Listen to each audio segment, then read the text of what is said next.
because of the work we are collectively doing.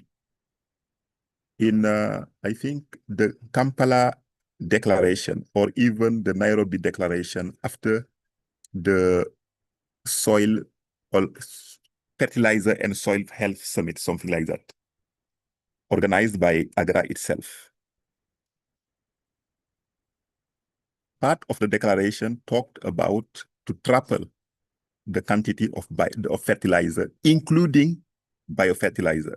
If my memories are good, they say even to triple the production and use of biofertilizer. So even if the word agroecology is not clearly said, but there is a trend, either it's they are accepting, or because of our collective push, they see that there is a room, there is a need, there is a must to provide room for agroecology.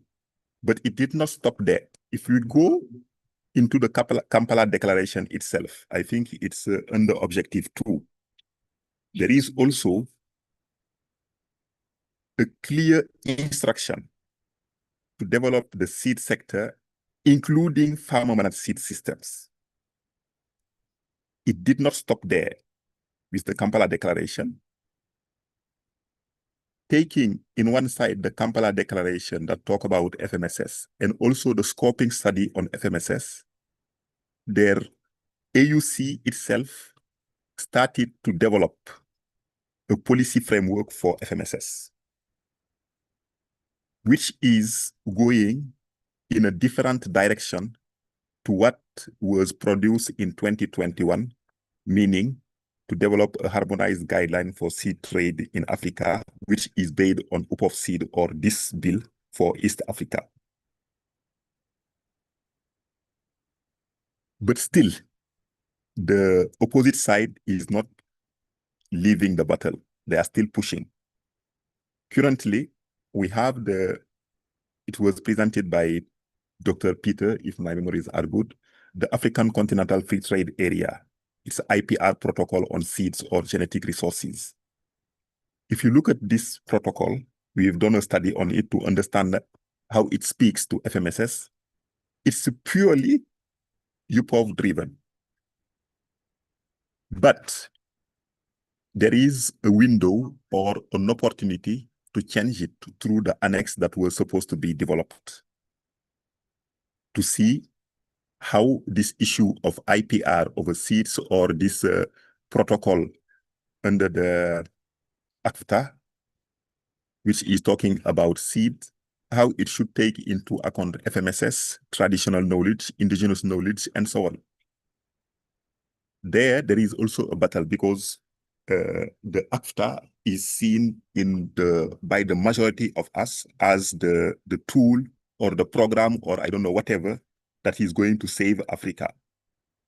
But there was this, if I can call it, this trap, if you are not vigilant. So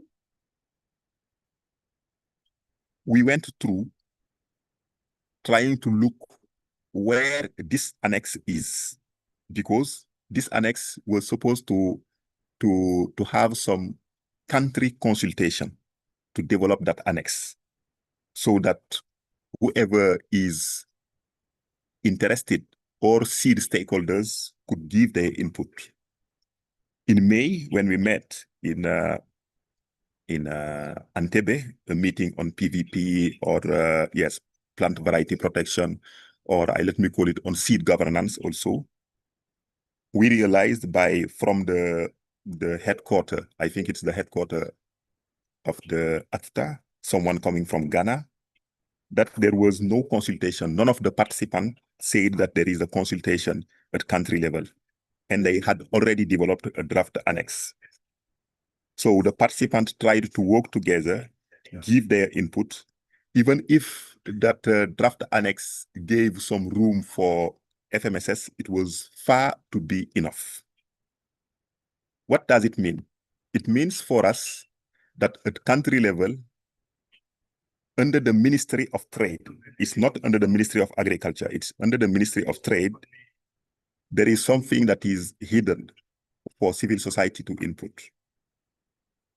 What we submitted at the AFTA Secretariat we did not see it at country level. Myself, in Senegal, I tried to look at it, where it was. Did they receive something from the secretariat of the AFTA? Nothing. Until during the recent, how they call it again, the African Food Systems Forum. We continue our research and find out that last July, there was a national consultation on this AFTA IPR protocol on seeds. We have their report, and still there is a strong component on FMSS indigenous knowledge, but still the room is bigger for UPOV system.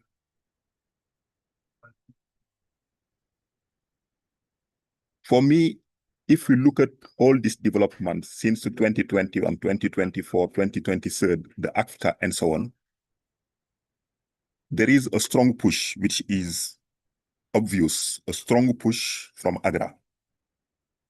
No one can deny it. But at the same level, what we are doing individually, collectively, in different spaces to promote FMSS and agroecology broadly is having an impact. What should we do next? For me, we should never give up. In this case of this EAC bill,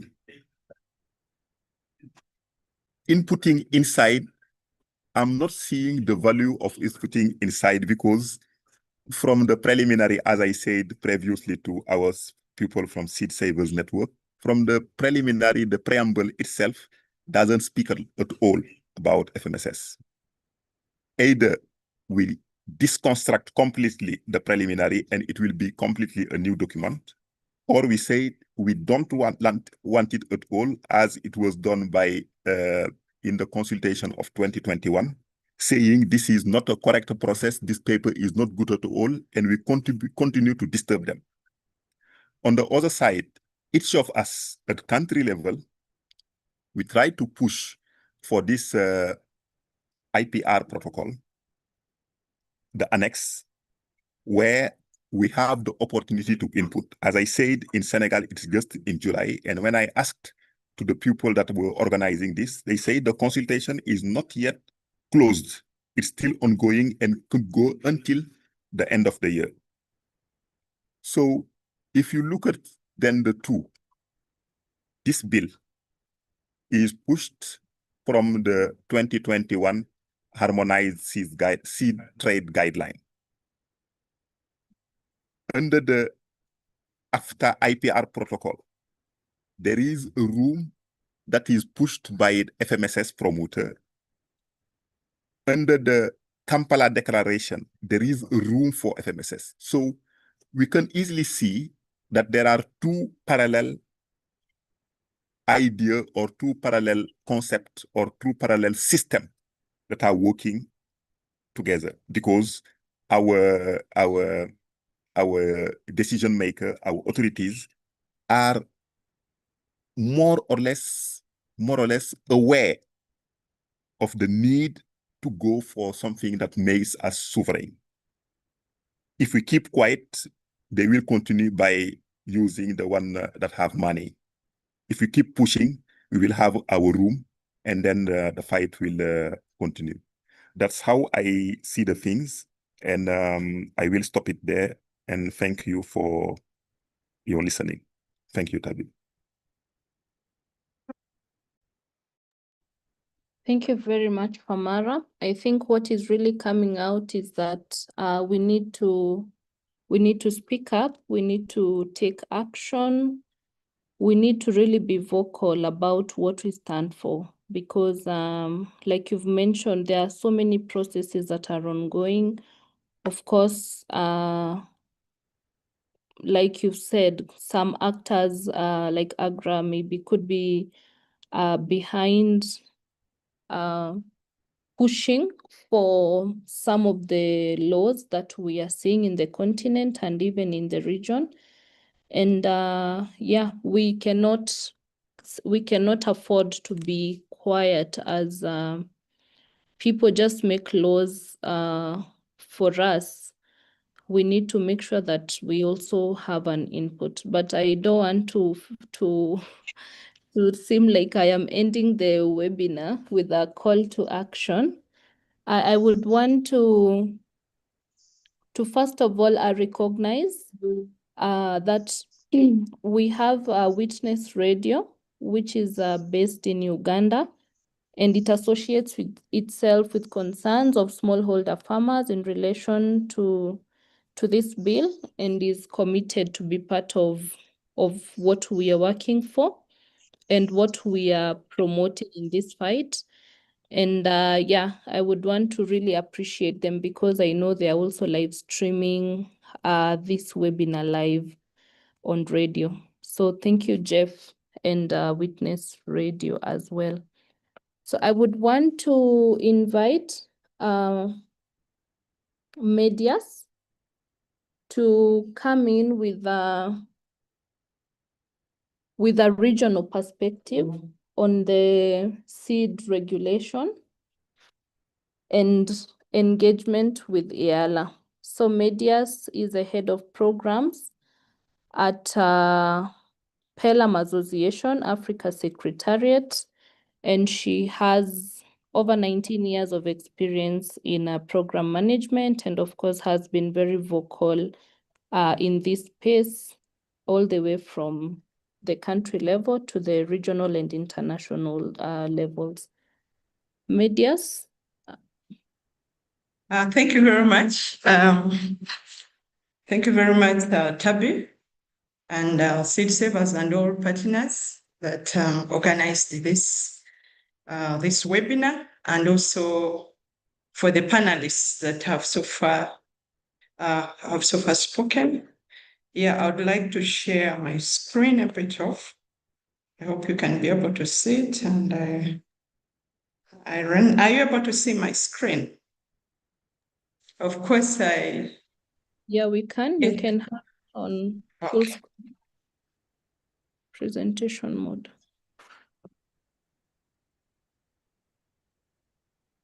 Okay, so I want to thank everyone, and also building from what the rest have already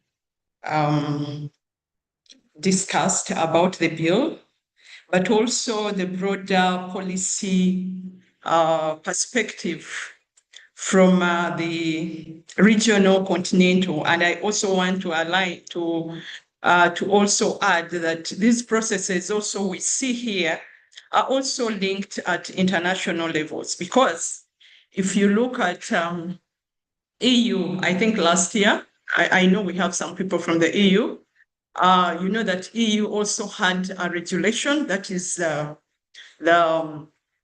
PRM, plant reproductive materials regulation. And you know that our African also countries, because we have bilateral relationships with EU, they will also try to align their policies here with regard to that, but also with in line with where other corporate companies are coming from. So the processes that we are seeing here at regional, continental levels also align with the other bigger international level processes that we need also to take note of. And we need to think about how do we look at a multi-level kind of process for advocacy that stems from the national, regional, continental, and international levels. Because when you talk about the corporate companies, you know where most of the corporate companies come from. And some of them, they have a lot of protection. And of course, they are working with organizations who are promoting them, the ones that you've mentioned, like AGRA and the rest. Of course, I come from we all understand that seed is fundamental in our food system, and about 60 to 80% of the seed planted in Africa is by smallholder farmers. And this has been passed over generations, from one generation to another. But also our seed and food in Africa is intertwined with identity, with our own identity, and a symbol of our cultural heritage and a mark of belonging. So in essence, you see that in Africa, there is a lot of diversity of our food that aligns with our cultures and that looks at the seed. That's why you will see a lot of diversity. And that has a lot, it speaks about our biodiversity, about our cultures, and how we have had this over generations. So in essence, we will need to look at the policy frameworks in Africa and at regional, national levels that align with this. And I really agree with the other panelists that have already spoken about who are those legislations being developed for. Is it for the corporates? And of course, when you see in the seed, most of the seed policies are promoting the interests of the corporates, yet they should promote the interests of the farmers who are responsible for producing the food and also what we really want to eat. You can't leave out the majority of the people that feed this continent, and then you focus on just corporate interests against the people and the planet. So for me, I think, like the rest have already said, these seed harmonization processes in Africa in the past decades that we have seen are all focused at really promoting corporate interests, much as there are some positiveness that we see in it, but the influence of the corporate in our seed system and the food system is an area that we should be able to put our eyes on.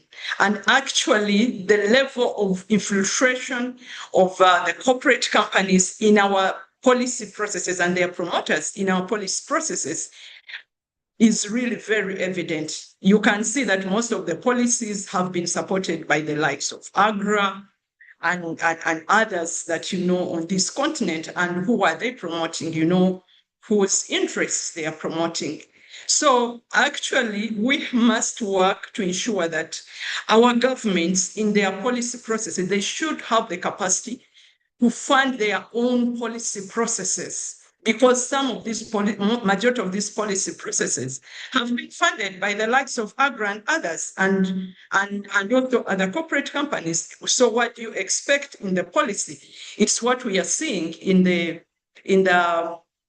EAC seed and plant bill 2025, because you can really see it. But that is not different from other policies that we see at regional level and continental levels.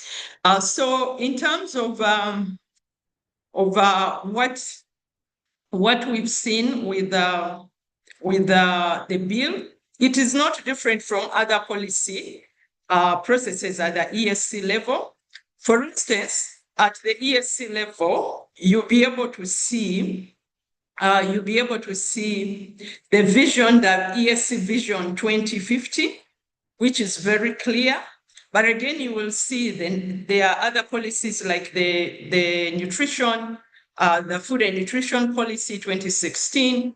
Then you see the input system, and then the seed harmonization initiative of the EAC. And all of them have had, some of them have well-intentioned objectives, but others, the influence that you really see in are not different from what we are seeing in the bill.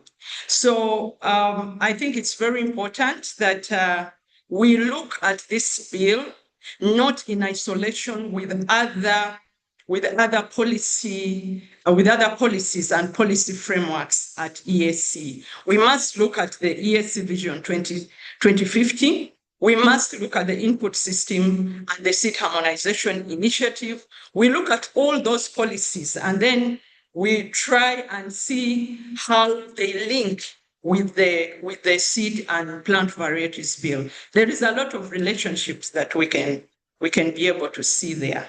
But also, much as we recognize that the EAC has really put in place policies, but we also recognize that there are very many gaps. There are a number of gaps that need to be covered, because we've seen the increased infiltration policy processes at EAC, but also at continental and international levels by the corporates.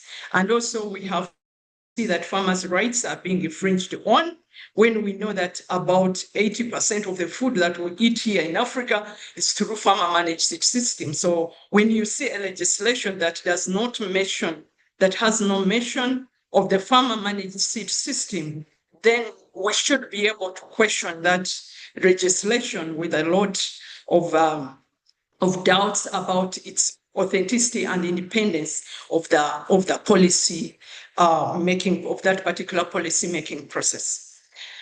So as Pelham Association, I think we have tried, we are trying with others, and we join the others to say we must work together.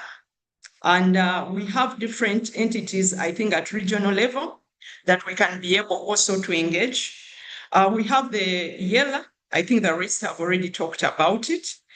Especially we need to engage the Agriculture, Tourism and Natural Resource Committee, EALA ATNR. And I know the chairperson, most of you know her, and I think she's very supportive of some of these processes, and she supports. I think we need to be able to engage with her. But again, we also have another body, which is the EAP, that is the Eastern Africa Parliamentary Alliance on Food Security and Nutrition. That is the EAPA FSN. And for the EAPA FSN, it's composed of 11 states. For us in EAC, it's 8, but 11 states. And the interesting thing is that EAC as a body is a member to EAPA FSN. Then also IGAT as a body is a member to the EAPA FSN. And when you look at the 60th Annual General Assembly of EAPA FSN that convened here in Uganda, which we participated in as a Pelham Association, their focus on neglected and highly nutrient-dense African plants and foods is very high on their agenda.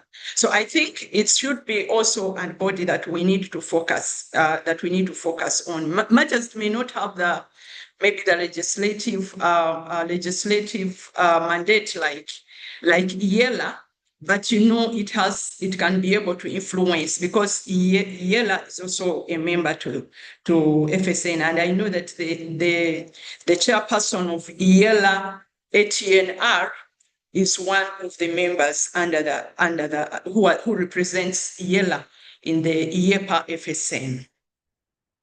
I also think we need to give opportunities. We need to give opportunities where we involve the policymakers and others to participate in our events, especially on seed, so that they can be able to see the realities. At times when we speak, they will not understand what we speak about. Matters they may be understanding, but seeing is another thing. Like, for instance, Pelham invited IEPA at our Continental Seed and Food Festival that convened in Arusha in 2024, and we specifically invited the chairperson of IEPA FSN who participated in this event, and he spent the whole day with the farmers, interacting with the farmers, seeing the diversity of the seed and also the food, and farmers were really able to give their testimonies about the research they are doing. Actually, farmers are doing research, and they really demystified the issue that the indigenous seed is of low productivity. So we need to give these kind of opportunities. And actually, from the seed event, they invited us for the 60th Annual General Assembly to come and share more about these processes that we are working with. with the farmers. So we need to look at advocacy, but also showcasing and involving them to really also speak to the farmers and be able to see what the farmers are doing. And I was happy to hear Lawyer Kabanda speak about what they are doing with EALA and showcasing some of the agroecological practices. They need to see this and also relate directly with what the farmers are doing. So what can we do? I think, like the others have said, let us read the EAC bill. Those who have not read the bill, of course, we are happy that there has been now a legal interpretation, which we had already asked for. I remember in March when we met with the team of seed savers and Swiss Aid, we said it's very important to have a legal interpretation of this bill. But also when you read it, actually, you may not, from a lay person who is not even in law, when I read it, I already identified. So let us read for those that have not read it. And also maybe when we get the presentation on the legal interpretation, it's very important that we give attention to that, but also read this bill in line with other policy frameworks that are existing at EAC that I already mentioned, the vision, the EAC Vision 2050, the input system, then the seed harmonization and other policies, so that we can be able to see the connection between these different policies and policy frameworks. We need to continue advocacy on these seed policies at national level and regional, continental and international level, because there is a lot of connection. So let us intensify the advocacy, but then we focus on joint advocacy. Let us not do our advocacy in silos. We need to be organized as the civil society, both at national, regional, continental, and international level. I am very happy that, for instance, at international level, now we see a lot of joint advocacy between the Africa and Europe civil society organization, like at the EU Agricultural Ministerial Conference. We had one joint statement, and that was very good with clear advocacy and all that. I think there is power in being very organized and working together. So we also strengthen the collaborations and partnership for joint advocacy. On this seed bill, I think there is already a statement that is being worked on. Let us all input into that statement and also be able to popularize that statement, but also popularize it amongst the smallholder farmers, not within ourselves alone as civil society, within the smallholder farmers, the women, seed savers, the farmer organizations, and intensify advocacy against this bill. And if possible, we need just to reject the bill in its current form, popularize it and let it be rejected in its current form, because if it doesn't meet, it can be there, but if farmers and other civil societies, we can say we don't see, and then we reject it unless it can be worked on to accommodate what the realities that we see. But we need to work and submit our statement to EALA and the others. I think we increase joint advocacy, that we need to look at the infiltration of our policy processes on seed and food system in Africa at national, regional, continental, and international level. You have seen that actually, if we don't deal with this infiltration in the policy processes, there is a lot of influence. You can imagine when we are talking about seed, let us not even forget the other inputs. We have the pesticide, and the issue of toxic pesticides, what they are doing. When you look at these corporate companies, Yes, they Nadia? come with the seed, Nadia, can you hear me? I would want to ask yes. you to kindly finalize. Yes, I'm finalizing. That when you look at the corporate companies that are dealing in seed, majority of them are working are still doing business in the pesticides. They are doing business in the fertilizers. So the linkage between that, and here we are talking about these corporate companies are focusing on profit. Even if they are focusing on profit, even if they poison people, they are looking at poison and profit. against people and planet. So we must be able to be organized and advocate against their infiltration in our policy process and also the corporate control of our seed and food system by the corporates. I thank you. Thank you so Over much, to you. Yes, Yeah. thank you so much. Sorry if you had to have some words remain in you, but I think what you have said has been very, very insightful. You have been able to bring out one key issue, which is the issue of financing. And we all know that usually there are so many forces behind the different policies, and especially those ones that are pushed for in Africa. But then how are we able to ensure that our governments have enough resources for them to facilitate these processes themselves? Because of course that issue of financing is very important. And what you have said, poison and profit against people and planet, I think that is also something that we also need to continue thinking about. And of course, joint advocacy is also, something that we need to continue doing and putting more and more time into that. So I would want to invite our next speaker, who is Joe Mzinga, and he works with Smallholder Farmers Forum in Eastern and Southern Africa, which is ESAF. He has engaged in agriculture and specifically the CADIP issues at national, regional, and even at the AU level. So, Joe, I want to Thank you. Thank you so much, Madam. I know the time is not on your side. I will try time to is be not on brief. our side. We still have another speaker, so please go ahead. I thought I could speak with the PowerPoint. That would be much more easy. But let me just say that is coming back to what all the previous speakers have spoken, Dr. Peter, Dr. David, but also Famara and medias. And I can see also here my mentor, Mariam Mayet from ACB, a real fighter when it comes to the issue of food sovereignty in Africa.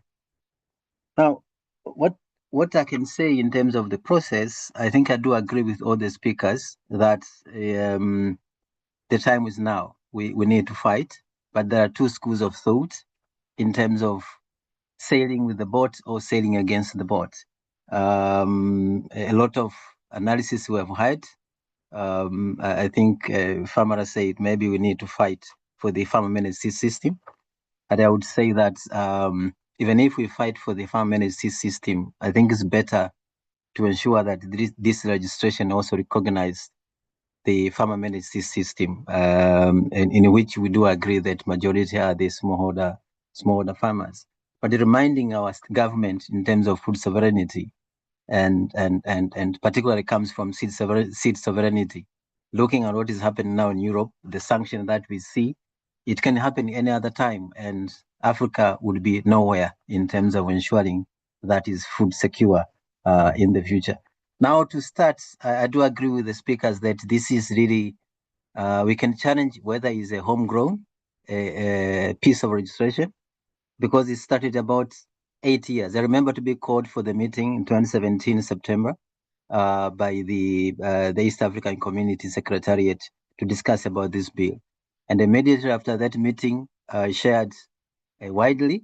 And in fact, it was a castigation that followed in terms of why did you share this? But I decided I work with people, smallholder farmers, so it must that I come with their input on the same.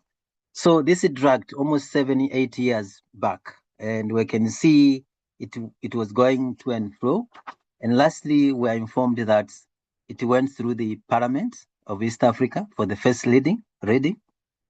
And in fact, the second reading is being waited, and the submission of input from stakeholders will be waited. So is really driven, and now, for instance, I'm told the Yara does not have funding. That's why there is a delay in terms of the second reading of this. So yeah, we have to be vigilant. And my personal opinion as smallholder farmers is that fight with what is there, and you better run with the train sometimes and ensure that the small voice that you want to be there is there. So my plea would be that we push for recognition of the farm managed system, though it's clearly on the onset focusing on the private um, sector, maybe not as more even private sector, the major private sector, and these are the seed dealers, which has been pushing these processes across the region. Media has talked about the other processes that are ongoing. Of course, I remember in 2014, Mariam Mayet, SB, and other non-state actors and NGO and farm organization, we pushed, and there is in that PVP, the protocol on plant breeders' right, recognized, came with exception in terms of smallholder farmers on the same. I also think that we need to look at other processes that are ongoing. I remember this October this year, November this year, the Council of Ministers of the AU will be meeting. And last year they failed to agree on agroecology.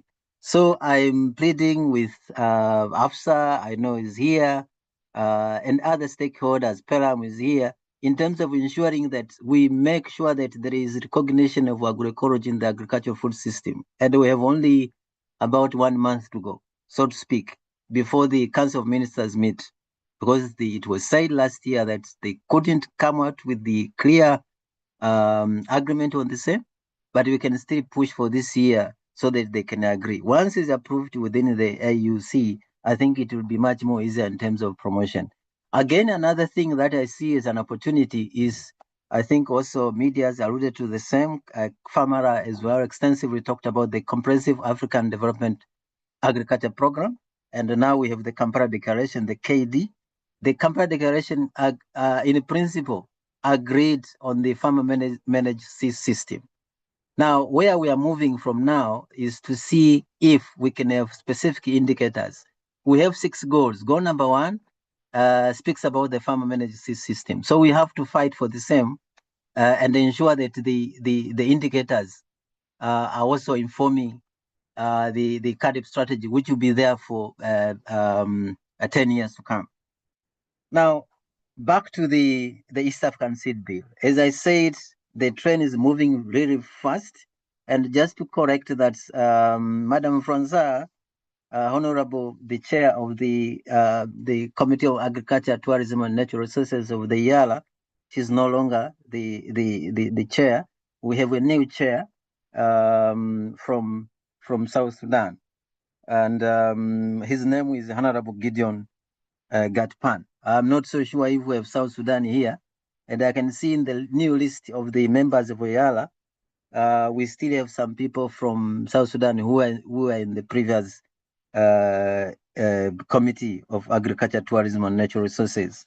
So things are moving very, very quickly, guys. I think number 1, we need to come out with one very clear message. And that one very clear message would be, we would like to see farmer managed system enshrined in this piece of the registration.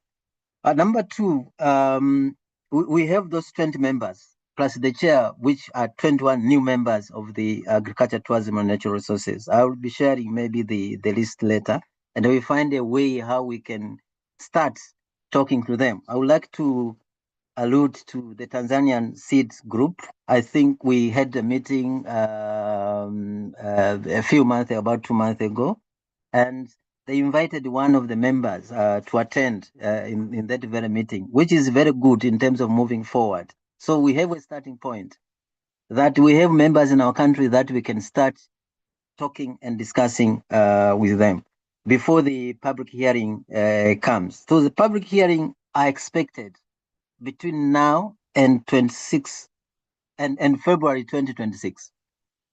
But it can happen any other time if we are get funding. So we have to be move very quickly, and probably we need to have very specific action plan and the people that we can target in terms of ensuring that our message comes across and is understood by the members even before.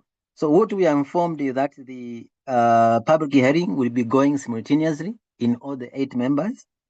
So we have to make sure that we keep informed. On 13th June 2025, I think majority of you here received an email from the committee, IALA, sharing with us the bill itself. I mean the bill itself, and in fact we are informed that the committee will start engaging with stakeholders for their comments. So this is an open invitation which we have to grab and ensure that we participate in the process. So after the discussion, I guess by February 2026, this will be sent to the summit for consideration and for ascending. So this is again another opportunity. It's not the end. Let we try to engage as much as possible the IALA. If possible, we can start with bilateral engagement and maybe one-on-one, and then we can go with the group.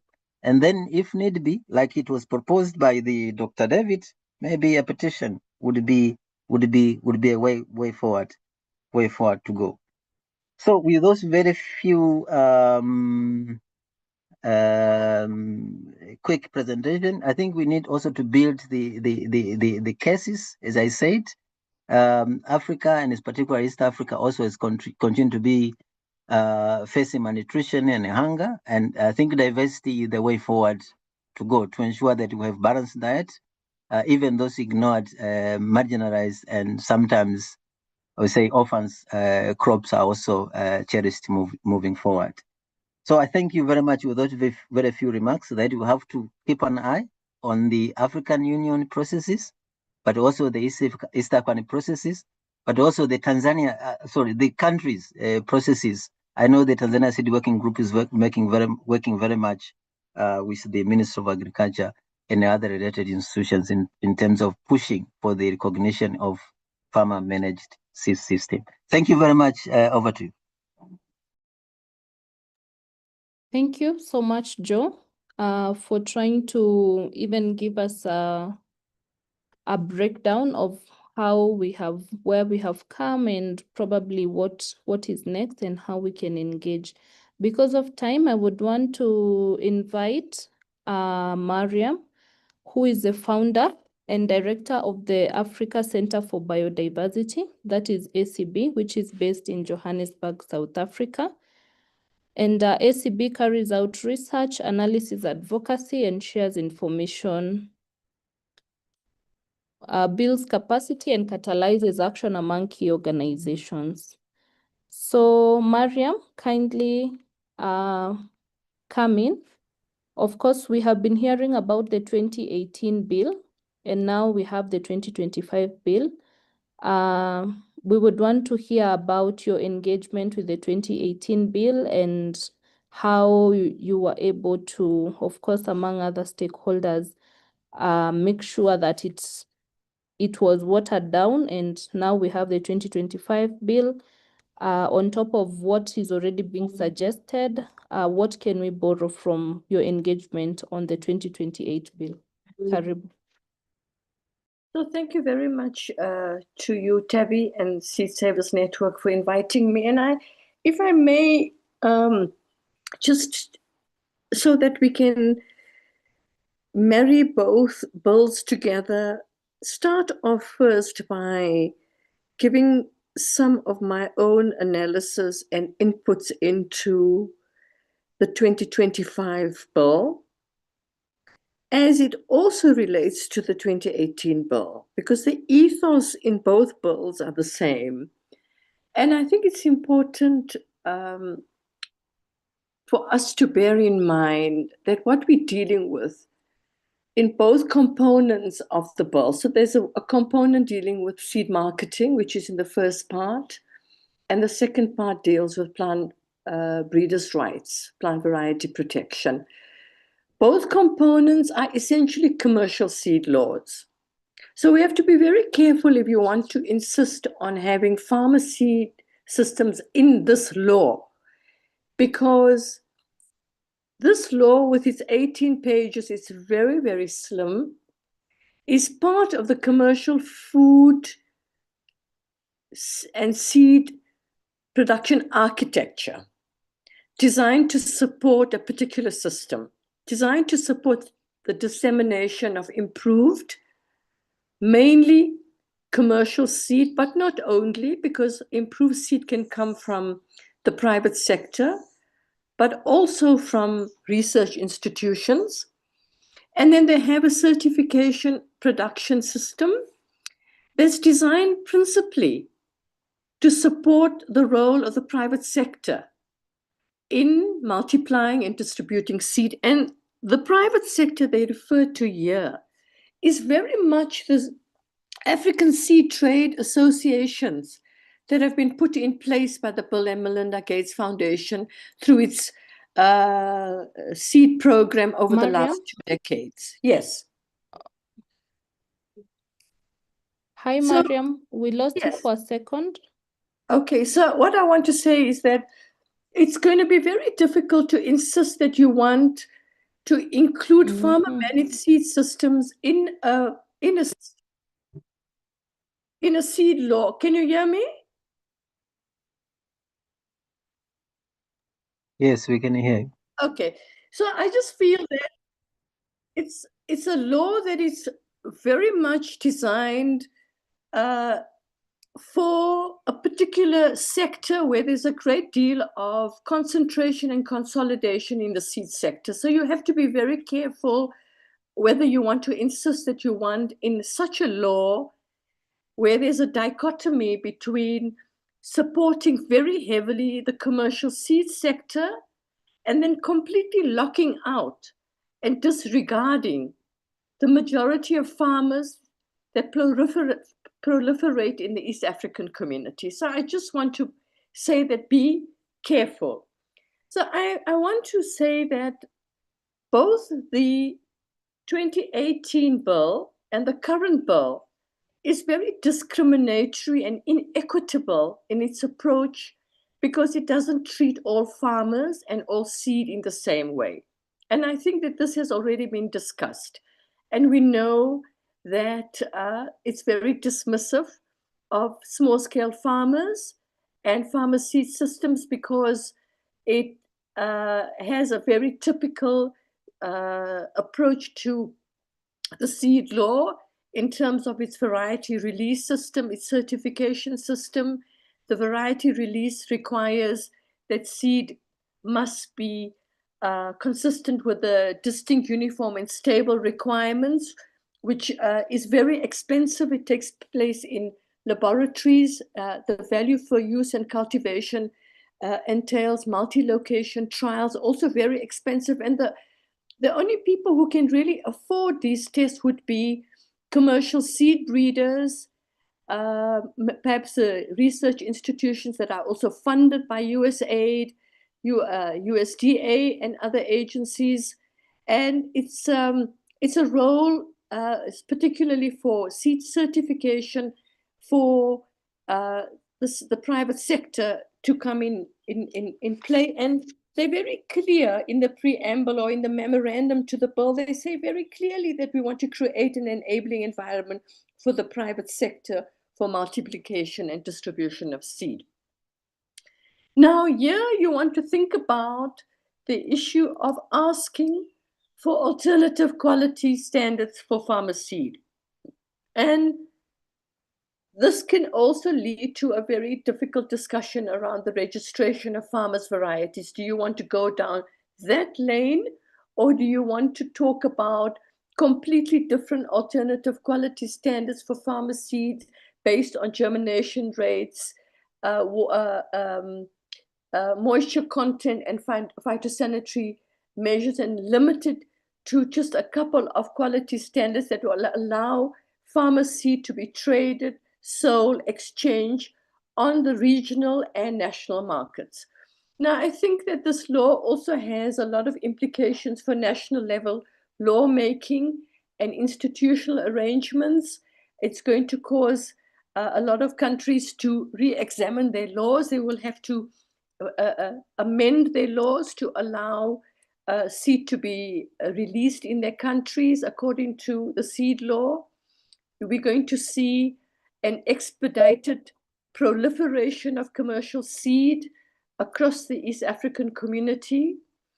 And I think that we're looking at a law that is legislating only for the 10 to 20% of commercial seed traded in the East African community. And as others have said, they don't pay any attention to farmer managed seed systems and farmer seed. There's also the issue that Burundi is an LDC defined in terms of the WTO, and there has been an extension granted to least developed countries not to comply with Article 27.3b, which relates to plant variety protection. And so that's another issue that can be raised. I must say that I'm quite concerned that in the plant breeders' rights section, if you're looking at Article 12.4, they don't anticipate that there will be any regulations made regarding the exceptions to breeders' rights. So these exceptions will be about the rights of farmers to save, exchange, sell, propagating material of protected varieties. There is nothing here. They only describe examination, sharing test results, conditions of protection, rights of priority, scope of breeders' rights, registration requirements, breeders' rights maintenance requirements. You have to ask for an amendment of this section for them to include regulations to be made to outline exceptions to breeders' rights. And here you have to ask for a blanket exception to all small-scale farmers for the rights to save, to propagate, exchange, sell, propagating material of all protected varieties. And this is really important. If you lose this, then you're going to lose the rights enshrined even in Article 9.3 of the International Treaty on Plant Genetic Resources that talk about the rights of farmers to reuse, sell, exchange all seed under their control. So I think that's really important. So I think that this would be some of the issues that I wanted to raise with you, because I'm worried that we're going to insist that we want, in a very draconian seed law, a very comprehensive set of provisions around farmer seed systems where there's a great deal of agricultural biodiversity, cultural richness, a lot of work being done by farmers vis-a-vis their seed in this kind of commercial seed law. Do you really want that? Or do you want provisions in this law to be changed so that they don't negatively impact on farmer seed systems, the right to seed, the right to exchange, sell, reuse all farm-safe seed, and then ask for a separate policy and law on farmer seed systems. Now, if you don't ask for good exceptions to breeders' rights and you don't ask for good amendments and changes in this current law, and even if you get another policy on farmer managed seed systems, you're already going to start on the back foot, because you're already going to start on the basis that you have a very draconian seed law that does not treat all farmers in the EAC equally. It doesn't allow any space for innovation and experimentation on the part of small-scale farmers in the seed sector. It's completely blind to these farmers and their seed systems. So I think that would be some of the issues I wanted to raise about the 2025 bill. And it's not unlike the issues that we raised in terms of the 2018 bill And at that time, I have to tell you that we worked extremely hard. There's been the 7-year hiatus, but in 2018, when we did have access to the bill, and I have to say that it was not in free, it wasn't freely available. It was almost like we had to ask people who had networks who could access the bill for us, which we had a problem with because we believe there must be transparency and openness in regard to draft legislation, and it must be advertised freely, and people must be able to access it and comment on it, and there should be multi-stakeholder workshops held in an open and transparent way where stakeholders, especially small-scale farmers, can voice their concerns. So the first thing we did is we did a very thorough analysis of the law. And we published this in the public domain, and we shared this generously with everybody. In addition to that, we made a summary of the concerns, and we published this and we shared this generously, but over and above that, we also reached out to many partners in the East African community to journey with us. And we were successful in garnering quite a lot of support. We did not do this on our own. We journeyed together with several groups who are also present with us today. And I remember clearly Joe being one of our strong partners at the time. And in addition to that, we held and resourced a face-to-face meeting, and it was before the pandemic, luckily, in Arusha. And we conducted capacity building on the bill, and we took everybody through the bill line by line so that we were comfortable that everybody was on the same page. They understood what the bill entailed. They were able to advocate at the national level vis-a-vis their own government, what the provisions were, what the problems were. And then I think that a lot of work was done at the East African parliamentary level. So there was a lot of lobbying that went on, but I think we also did a press release, and we got quite a bit of press and coverage. So let's say that we made a big hoo-ha. We made quite a noise, but the bill was much more extensive than the current bill. It's very thin. It's 11 pages. It's mostly enabling provisions. The meat and potatoes will come in regulations. So you'll have to follow that process. When the regulations come out, you'll have to be very alert, because there'll be a limited period of time to comment on the regulations. They'll be more extensive because enabling laws are very cursory, and they only provide the basic outline, and then the regulations will fill in all the gaps. So that's what we did in 2018 and 2019. A lot of our friends and colleagues from the East African community were very active at the East African parliamentary level, and they did a lot of lobbying. And the bill somehow kind of died down, and we didn't hear anything further. Many years passed, and then we now have this resurrection of another iteration of the bill in a different form, but it is formed in the same ilk, and it has similar provisions, and it's designed to do similar things. And it locks out pharmacy systems. And a very important issue that Peter Munye raised was the QDS system.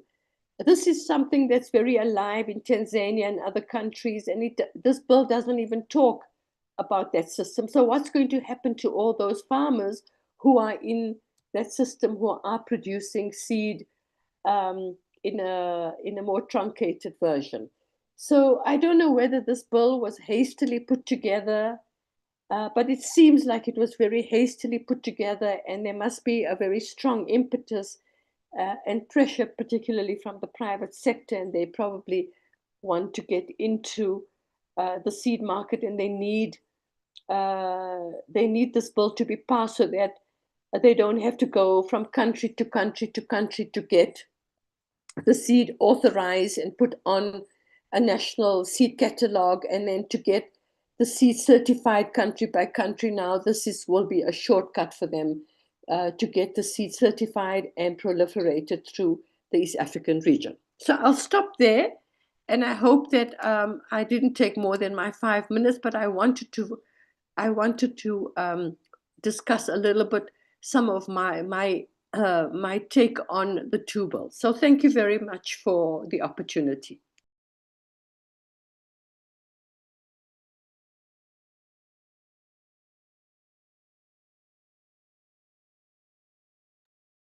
Thank you very much, Mariam.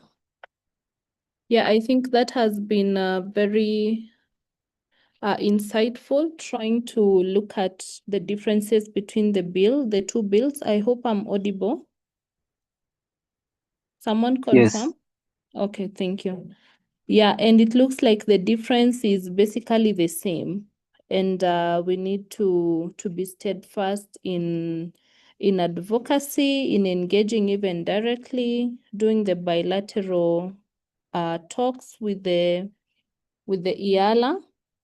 Yeah, that has been very, very insightful, Mariam. Thank you. Thank you so much. You have taken a bit of a 5 minutes, but yeah, that's fine. So I would want to invite my colleague Mercy to just have us go through a few questions that have been posed. We have a lot of them, but we shall give priority to very few. I think some of them have been answered already in the chat. Welcome, Mercy. I see time is not on our side. We can try go through the questions a bit faster. Then we can just look through the position paper that we have been preparing. Remember, it has been a multi-stakeholder-led process with so many actors within the EAC and even without, just trying to also give their input on the position paper, which we are looking forward to presenting. Mercy? Thank you, Tabby. Are you able to hear me well? Yes. Yes. Okay, so I'll go through a list of questions that I've summarized from our attendees. And I want also to appreciate because of the active participation. So I'll just enlist a few questions and I'll ask Dr. Kabanda, Mariam, Joe, Medias, and also other participants who could also chip in and support in maybe responding in some of the questions. So one, we have a question from CD. CD asks, how are the ongoing amendments to the Kenya Seed and Plant Varieties Act and active matter on the Kenyan court impacting this process? How are the ongoing amendments on the Seed and Plant Varieties Act and the court case that is ongoing, how is it impacting the process? And then also CD Otieno has asked, how are the active matters against GMOs in Kenya and EAC impacting this process? Yeah, those are the two questions from CD. And I would request one of the panelists, I think this was more to Peter Munyi, but somehow he dropped. And then we also have another question from anonymous attendee who was asked, was AGRA involved in this EAC bill, and is this the reason why we are having another draft coming up in 2025 after the 2018? So I'll read again. Was AGRA involved, and is this the reason why we are having another bill coming up again in 2025 after the one we had in 2018?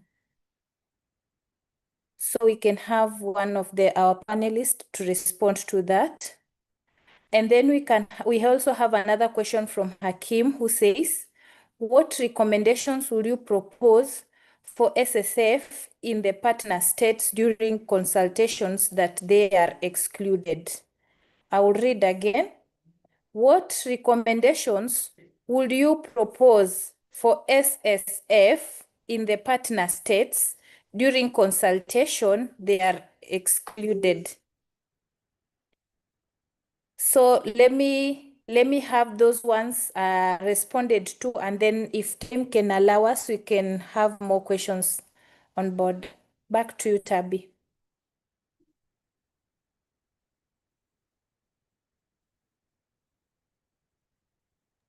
Yes, Mercy, I think we can allow the participants to answer the questions. It can be random, whatever you feel comfortable with. Kindly respond so that we are able to finish on time. No, not on time, but I would want to just borrow 15 minutes of your time so that we're able to continue. So Dr. David, I want to sacrifice you to answer any of the questions that have been asked, if you're comfortable with that.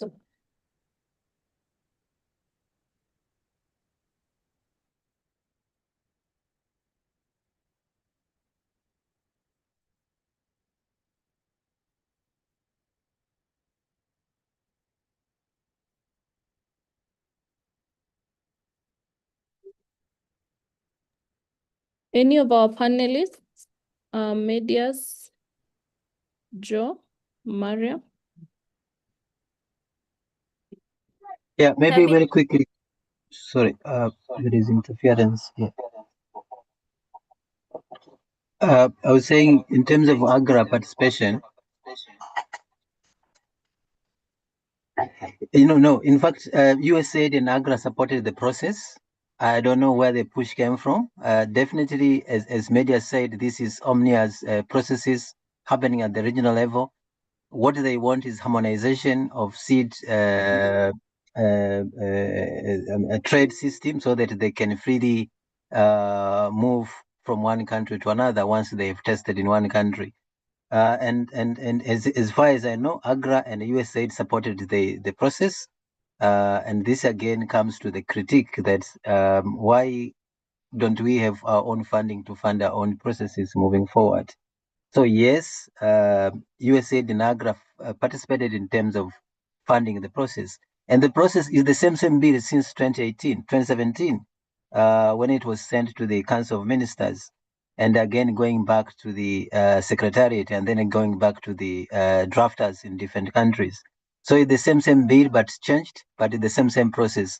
The way how is stuck in one stage or another is because of funding. Even now, the YALA discussed it at the end of last year. And because of funding for this year, there's no funding, though they can't go to continue with the processes. So yes, indeed, external funding is normally supporting the processes internally at the country level, but also at the regional level and the AU level. Thank you.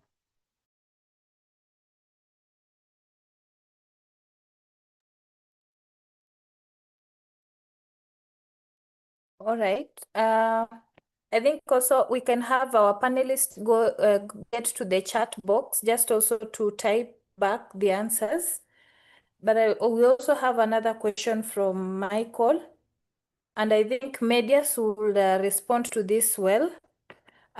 Michael asks, do we have something like EAC Region Farmers Federation? Do we have something like EAC Region Farmers Federation? And if yes, is the organization functional? So I think Medias could respond to that. And the questions from CD, we had Peter Muni asking, but I see Peter Muni dropped, and we could have any of our panelists respond to the two questions about the GMOs and the other question about the Act and the impact on the Kenyan court case.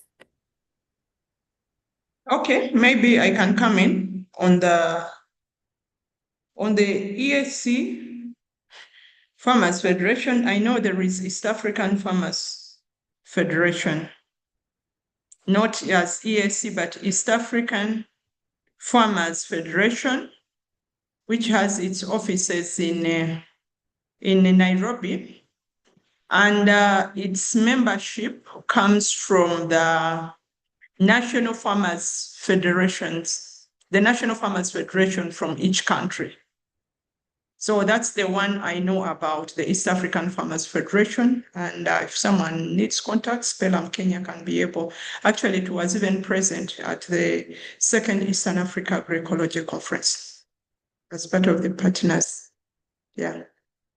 So actually, it's an institution, but you know, some of the national farmer federations also, some of them are influenced by government because they have a lot of hand or of control and dependence on government. So you will find they are, some of them are strong, some of them are weak, but also they have a membership again when it comes to national level. They have a membership from the district. Like in Uganda, we have the district farmers federations, the DFAs, which are members to the Uganda National Farmers Federation. But it's one of the bodies that is a bit having a lot of influence from government, but it's not as strong also as, for instance, if you look at the cooperative alliance, like I think different kinds of forms of farmers institutions that have a hand for government is very important. Unless maybe Joe Muzinga, if you know EAC Farmers Federation, but for me, what I know is the Eastern Africa Farmers Federation. Yeah. Thank you, Medias. I think Tabi, we could give a chance to CD Otieno if he's able to speak. He had 3 questions in the Q&A box. Well, Ambani, I think it's fine. I see Wanjama had raised his hand. Wanjama, please go. Also, you shall receive invitations to join as panelists so that you can see each other. So kindly accept. You will be asked to rejoin the meeting. Rejoin. Wanjama, please go.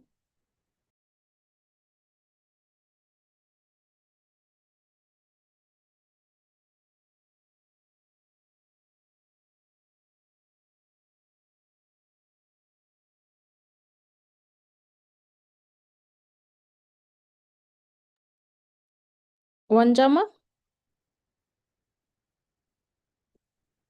As Wanjama comes, Anne Maina, you also had your hand up. Thank you for also joining the webinar. Please go.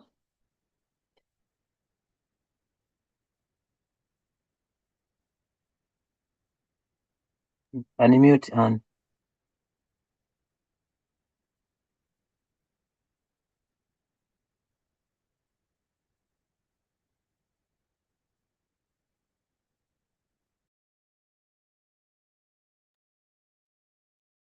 Okay. I think they will be speaking in a bit, but as we do that, as we all join as panelists, kindly, I would want to briefly just present the position paper that we have developed together with other partners, and it is in response to the bill. And of course, I will also copy the link here so that people can have access to continue adding inputs as we look forward to presenting it to the EL. So I will just share briefly and we can have just to look at some of the suggestions that we have proposed. And one of the suggestions is to replace the word breeder. If you have been able to take a look at the bill, it describes as breeder as someone who has discovered and developed a variety. But we are proposing to have the word discover replaced with breeds. Also, we are proposing to have farmers or traditional varieties also being coming into the bill, because currently we do not have any provisions that are recognizing the farmers' varieties. And also, of course, I know we are still trying to look at as different actors and stakeholders, which is the best way. Of course, some ways have been proposed by Mariam and even other panelists. I know other participants also share different views on whether we want to have this bill, to reject it entirely and propose a new bill, or to have a specific section that exempts farmers' varieties, just like Mariam has mentioned. And so here we are recognizing the fact that DUS in the bill is only applicable to the formal seed system. And a new proposal is also coming in, as states shall establish and maintain a national register of farmers' varieties. And all this is also in a bid to try and recognize farmers' varieties. And yeah, so I will share this for those who do not have access. And of course, under Article 12, we are proposing now bringing in the aspects of farmers' rights, the rights to save, use, and exchange, to use new breeders' varieties protected under the law. And this is also bringing in that aspect of farmers should be able to reuse, save, and share even varieties, protected varieties. So I will share this in the chat as we continue accepting to come in as panelists. Yeah, so that we can continue adding our input, and then we shall continue consolidating. We thought we actually had a final draft to share, but we see more people are still inputting. So that is also welcome, that we continue inputting, and then we shall finally have a good way forward and see in what form we're able to present our inputs to the EALA. So I would want to, do we have Wanjama, or he dropped? And Maina, you had your hand up. I want to give you an opportunity to say something as we wind up. Tabi, I think you can unmute also Wanjama. He's having a challenge with the settings. Okay.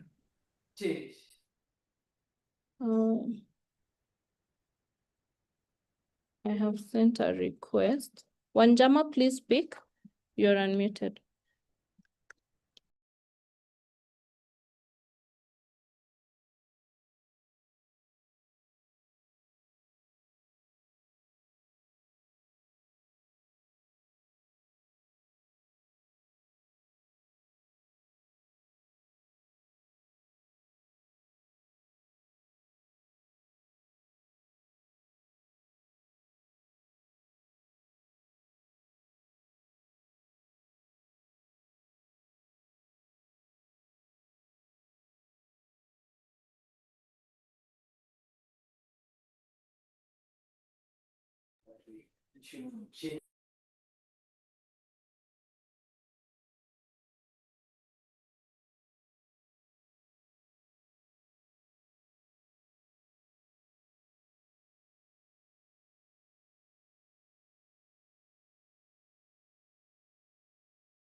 Tabi, I can't hear Wanjama from my end.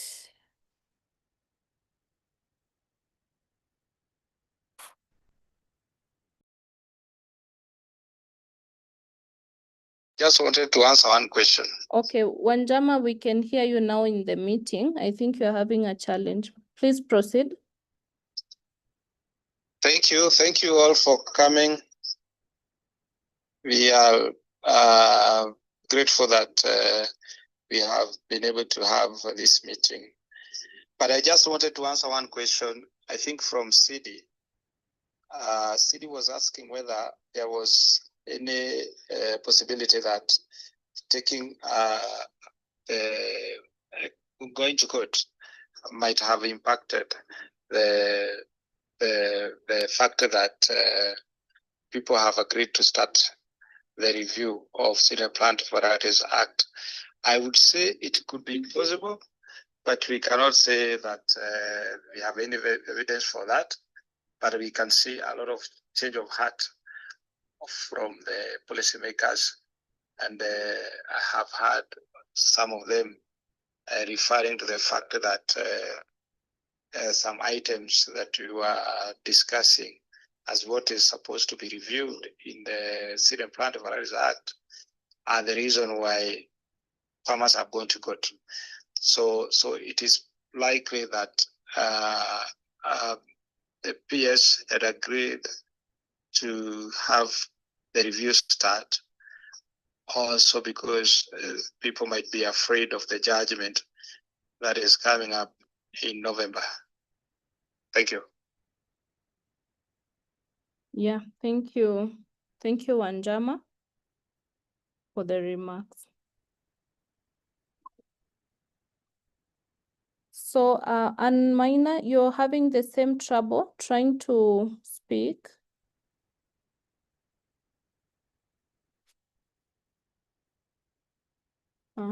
Okay. I think we are having that challenge. Yeah, but I think we have had a very successful webinar. Thank you all for joining us. Thank you for taking the time, and thank you for agreeing that we take up an extra 20 minutes. If we're able to turn on our cameras, we can take a group photo as we continue. Sorry, we are not able to give everyone an opportunity to speak, but yeah, thank you all so much. We can all try to make ourselves visible on camera just to take a photo. But yeah, I think what is coming out very well and very clearly is that we still have a long way to go. We need to have one voice, we need to join hands, and we need to be able to make this information also to reach more and more people in the grassroots so that they are able to understand. Because, you know, it is usually summed up as we want to harmonize, we want to give you people an opportunity to share, to sell freely in the region, but deep down, they need to understand what is really at stake. So thank you so much. I'm Tabi. Ambani, will you help us to take the photo? And then we can call it a meeting, and thank you so much. I will just quickly share the position paper link on the chat. I hope you will be able to see it. If not, I will share on emails. Yeah, actually, I will share on emails because I think we are having a bit of a challenge. Yeah, thank you. Mercy, let us know once you have taken the photo so that we stop smiling.